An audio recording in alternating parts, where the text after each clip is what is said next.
आइए अब हाइपरबोला में अगले टॉपिक के लिए हम चलते हैं, जिसमें कल हाइपरबोला का डेफिनीशन और स्टैंडर्ड इक्वेशन हम लोग कल देख चुके हैं पिछले क्लास में। और आज हाइपरबोला को आगे बढ़ाते हुए एक इसमें आता है कि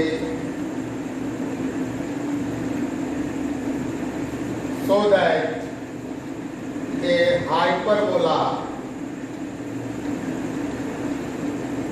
has two directrices and two foci, है ना। कि सिद्ध करें कि एक हाइपरबोला में दो नाभियां और दो नियताएं होती हैं। सिद्ध करें कि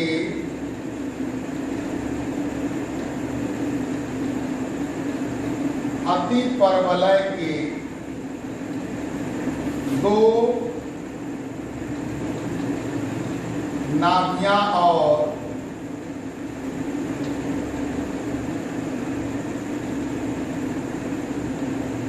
दो नियताएं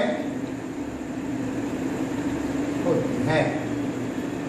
मतलब कि जैसा कि इलिप्स में भी हमने देखा कि एन इलिप्स है two directrices and two foci, उसी तरीके से एन हाइपरबोला, ये हाइपरबोला है two directrices and two foci. Figure आपके सामने है, वही फिगर है जो पिछले क्लास में था। तो अब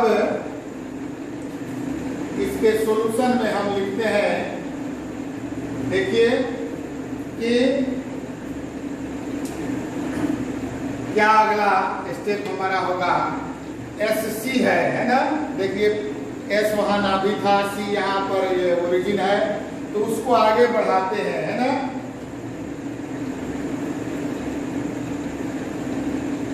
टेकिंग ए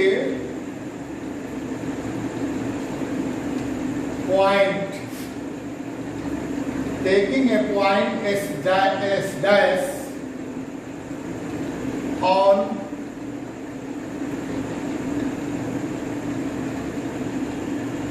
the line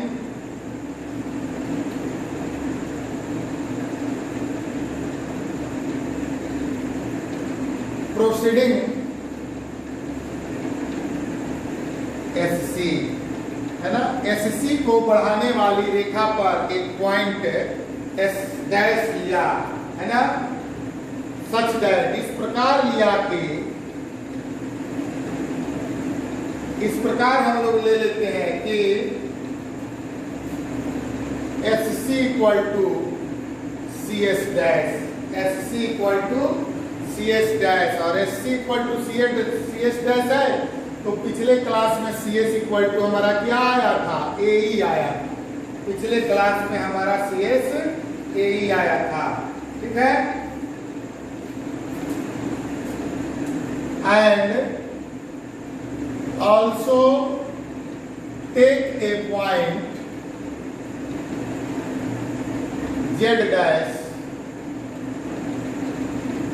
अब उसी पर एक पॉइंट Z डैश भी इस प्रकार लिया कि, है ना, ZC equal to CZ dash. और CZ डैश के लिए देखिए कल भी हमारा CZ डैश के लिए, CZ डैश के लिए आया था क्या, A बाई E। CZ का वैल्यू आया था A बाई E, है ना। अब देखो AA डैश, ये AA डैश है, इस AA डैश को हमने 2A माना था और इसका मिड पॉइंट C है ना। तो AA डैश पर ये Z डैश M डैश एक परपेंडिकुलर यहाँ है, जैसे यहाँ ZM परपेंडिकुलर था। तो यहाँ लिखते हैं draw Z dash M dash perpendicular to AA dash. AA dash पर लंब डाला, है ना। और PM को PM डैश तक बढ़ाया, है ना। Produce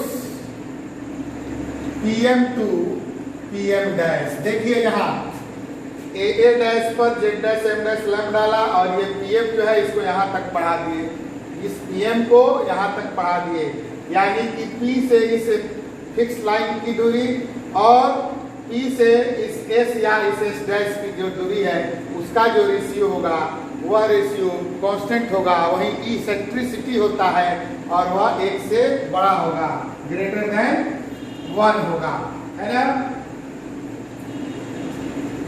produce PM to PM dash which meets Z dash M dash at M dash, जो Z dash M dash को के बिंदु M dash पर मिलती है ना। इस प्रकार हमारा हाइपरबोला का इक्वेशन क्या हुआ, 10 equation of hyperbola will be, hyperbola का इक्वेशन क्या हो जाएगा, x square by a square minus y square by b square equal to 1। और हमने ये देखा था कल कि इस बी स्क्वायर का वैल्यू क्या लिए थे, x square by a square minus b square by a square into e square minus 1 equal to 1, है ना। ये हम बी स्क्वायर की जगह जो है ए square into e square minus 1 की जगह पर बी स्क्वायर ले लिए थे, है ना। और ये कहाँ से आ गया था, कल पिछले क्लास को याद कीजिए, तो ये आया था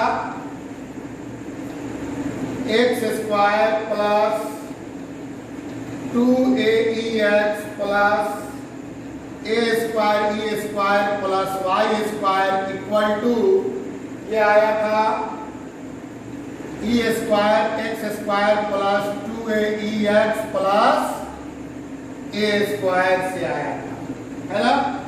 और इसी को हम लोग सॉल्व किए थे तो क्या था, यह एक्स प्लस ए का whole square plus y square equal to, ये क्या था अगला, ए बाई ई या प्लस एक्स का होल स्क्वायर, यानी कि यह इस बात को सिद्ध करता है कि S dash P equal to s dash p का square equal to e into P M square, यानी कि ये हो गया क्या, कैमरा सेट करना होगा, नीचे दिख रहा है ना, ठीक है। अब ये हो गया e into P M square, यानी कि इससे मिल गया कि S dash P equal to e into P M. और यह वही कंडीशन है ना, कि पी बिंदु की इस जेड डैश एम डैश से जो दूरी है वह पी बिंदु के एस डैश की दूरी का ई गुना है ना। तो हम लोग लिख सकते हैं ई गुना का मतलब इसेंट्रिसिटी वही देता है, उसका रेशियो इसेंट्रिसिटी देता है। क्योंकि हम लोग डिफिनीशन में भी पढ़ चुके हैं कि कोई पॉइंट ऐसा हो जो इस प्रकार गमन करे कि किसी नियत बिंदु S से और नियत रेखा ZM से उसकी दूरी का अनुपात कांस्टेंट हो, उसको इसेंट्रिसिटी कहते हैं। और वह कांस्टेंट अनुपात अगर 1 के बराबर है तो पैराबोला बनता है, 1 से कम है तो इलिप्स बनता है और 1 से अधिक है तो हाइपरबोला बनता है। इसलिए हम लोग इसको आगे बढ़ाते हैं।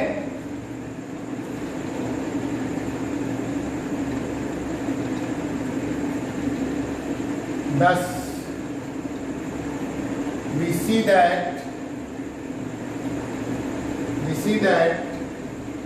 P is the point, P is that point whose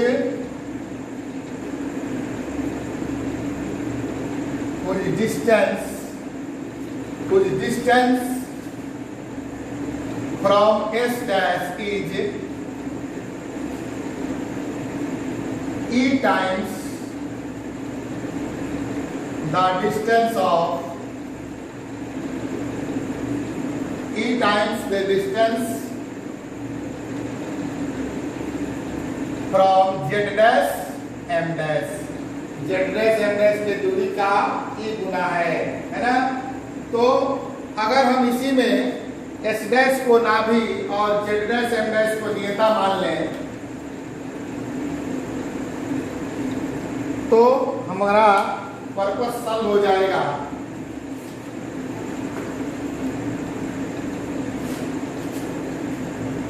Now if we suppose S dash as focus and Z dash M dash as directrix, then equation of hyperbola is same। यदि S डैश को focus और Z dash M dash को directrix मान लिया जाए तो hyperbola का equation same है ना आता है ना, which shows that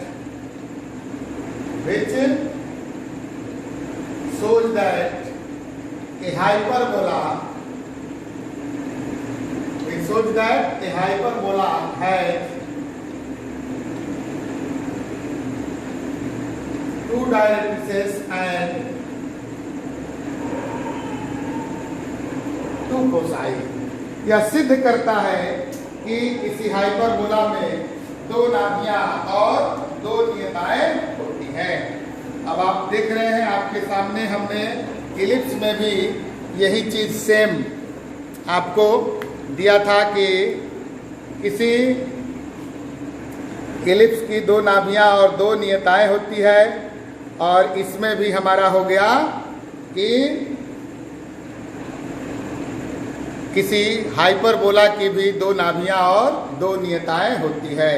कुछ नहीं करना है, एस सी को आगे बढ़ा करके एक एस डैश पॉइंट लेना है, एस डैश से पी के डिस्टेंस और जेड डैश एम डैश से पी के डिस्टेंस को ई टाइम्स दिखा करके और फिर वहीं कर जो कैलकुलेशन कर किए थे उसी कैलकुलेशन को माने इक्वेट कर देना है। और वह यह कैलकुलेशन यह दर्शाता है कि अगर एस डैश को फोकस और जेड डैश एम डैश को अगर डायरेक्ट्रिक्स मान लिया जाए तब भी हमारे हाइपरबोला का इक्वेशन वही आता है। तो इससे हम इस निष्कर्ष पर पहुंचते हैं कि किसी हाइपरबोला में भी दो नाभि और दो नियताएं होती हैं।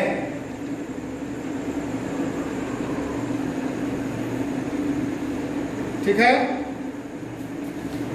तो आगे चलते हैं।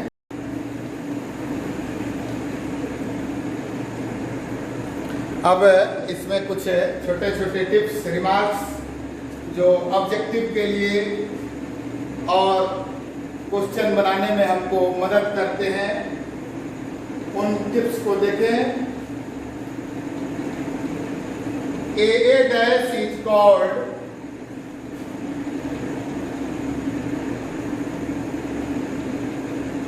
Transverse axis. AA डैश को ट्रांसवर्स एक्सिस यानी कि अनुप्रस्थ अक्ष कहा जाता है। AA dash is called transverse axis, अनुप्रस्थ अक्ष कहते हैं, है ना। तो अब जो है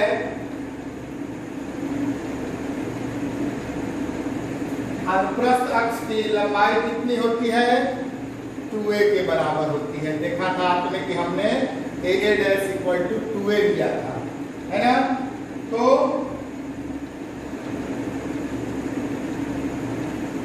length of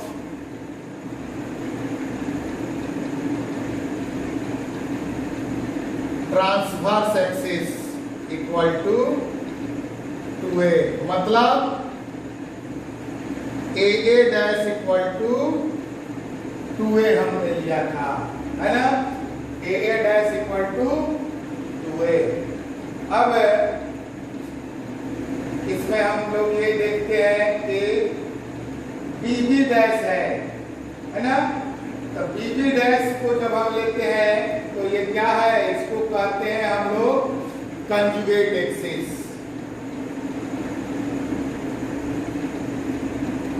Bibi dash is called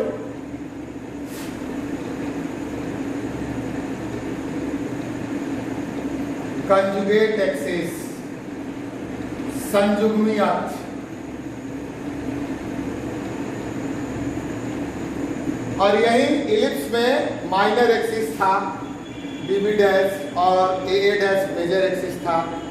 तो minor axis major axis ellipse में और हाइपरबोला में क्या हो जाएगा, तो हाइपरबोला में हो जाएगा transverse axis and conjugate axis. ठीक है। अब जो है बीबी डैश की लंबाई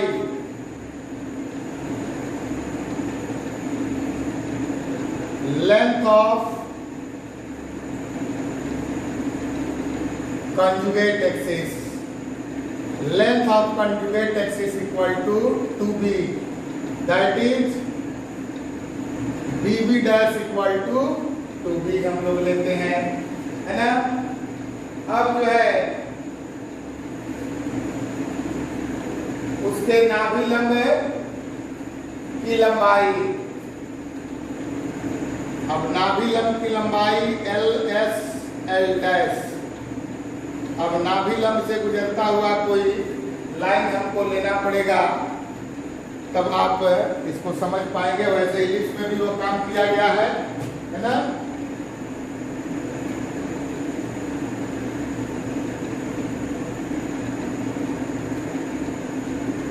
देखो ये फिगर हमने दे दिया, ये हो गया LS और ये हो गया L dash.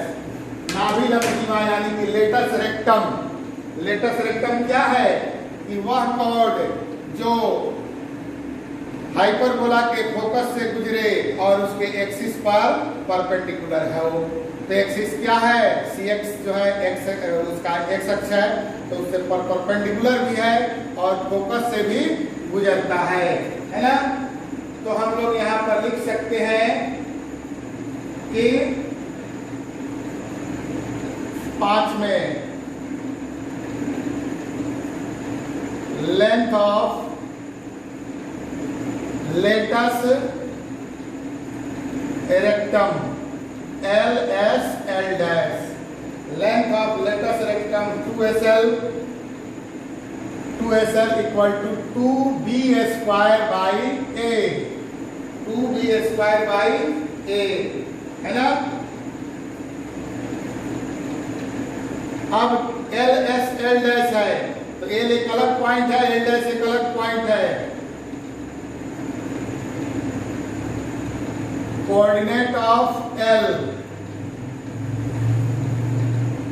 Coordinate of L क्या होता है, A B square by A and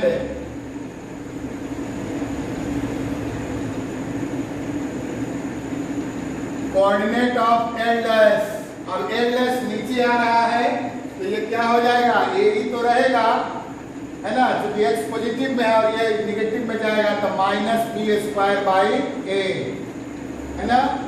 अब ये हमारा लेंथ ऑफ लेटस रेक्टम हो गया, coordinate of L and L dash हो गया, है ना। तो अब जो है हम लोग ये भी देखते हैं, इसको 7 नंबर कर दीजिए कोऑर्डिनेट ऑफ L डैश। अब आइए 8 नंबर पर आते हैं कि हमारे पास है क्या कि ई स्क्वायर माइनस, चाहे ऐसे करो, a square into e square minus 1 equal to b square है हमारे पास।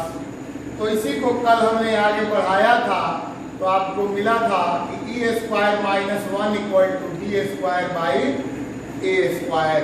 देखो सबको क्लियर दिख रहा है ना। अब जो है हम इसको आगे बढ़ाते हैं तो इससे क्या मिला था कि e square equal to 1 plus b square by a square, है ना। तो इसमें थोड़ा सा अगर हम लोग परिवर्तन कर दें, है ना, तो 1 प्लस इसको कर दे 4b² बाई 4a², दोनों तरफ 4 से मल्टीप्लाई कर दे तो इसको हम लोग लिख सकते हैं 1 प्लस 2b बाई 2a का होल स्क्वायर। तो 2b क्या है, कंजुगेट एक्सिस है, और 2a क्या है, ट्रांसवर्स एक्सिस है। तो उस फॉर्म में इसको हम बदल दिए तो हम लोग लिख सकते हैं e² equal to 1 plus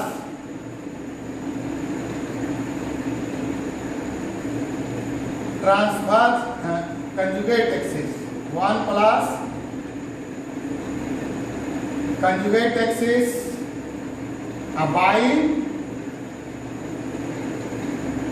transverse axis का whole square. Conjugate axis by transverse axis का होल स्क्वायर। तो इसी को अगर हम लोग लिख दें, इसलिए e इक्वल टू, तो रूट अंडर इसको हम लोग लिख सकते हैं ऐसे 1 प्लस 2b बाई 2a का होल स्क्वायर। तो e हमारा इस तरीके से निकाला जा सकता है ना। अब जो है हम लोग देखिए कि हाइपरबोला में ये कौन कौन सी बातें आ सकती है ना। तो ये जो है हमारा ये जो इक्वेशन निकला है x² by a² minus y² by b² equal to 1, उसका हमने डिस्क्रिप्शन आपके सामने दे दिया कि इसमें 2 नाभिक और 2 नियताएं होती है,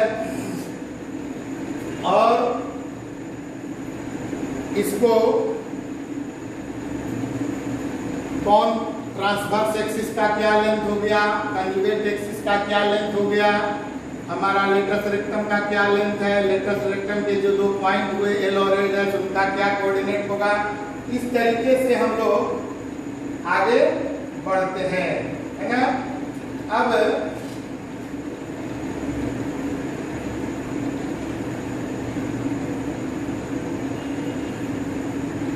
अगला जो टॉपिक है वो दो टॉपिक आपका आएगा, तो एक साथ अभी संभव नहीं हो पाता है क्योंकि समय और डाटा का लिमिटेशन रहता है हम लोग के साथ। डाटा कितना क्या काम करता है उसके अनुसार हम लोग इसको आगे बढ़ाते हैं। तो आज का क्लास इतना ही रहने देते हैं। कल जो है उसका कंडीशन बताएंगे कि उसके पॉइंट x1 y1 पर उसके टेंजेंट का इक्वेशन क्या होगा। ये जो पॉइंट है इस पॉइंट x1 y1 यहाँ ले लेंगे, इसके टेंजेंट का क्या इक्वेशन होगा, है ना। कोई लाइन अगर है तो उसका क्या हम आगे काम करेंगे। धन्यवाद। आज के लिए इतना ही। आप सभी लॉकडाउन में रहें, सुरक्षित रहें, है ना, और अपने गुरुजन का, भगवान का, ईश्वर का, अल्लाह का नाम लें, सबसे प्रार्थना करें लॉकडाउन से मुक्ति मिले। धन्यवाद। आज सबों का दिन शुभ हो। शुभ रात्रि। हर हर महादेव। जय भोलेनाथ।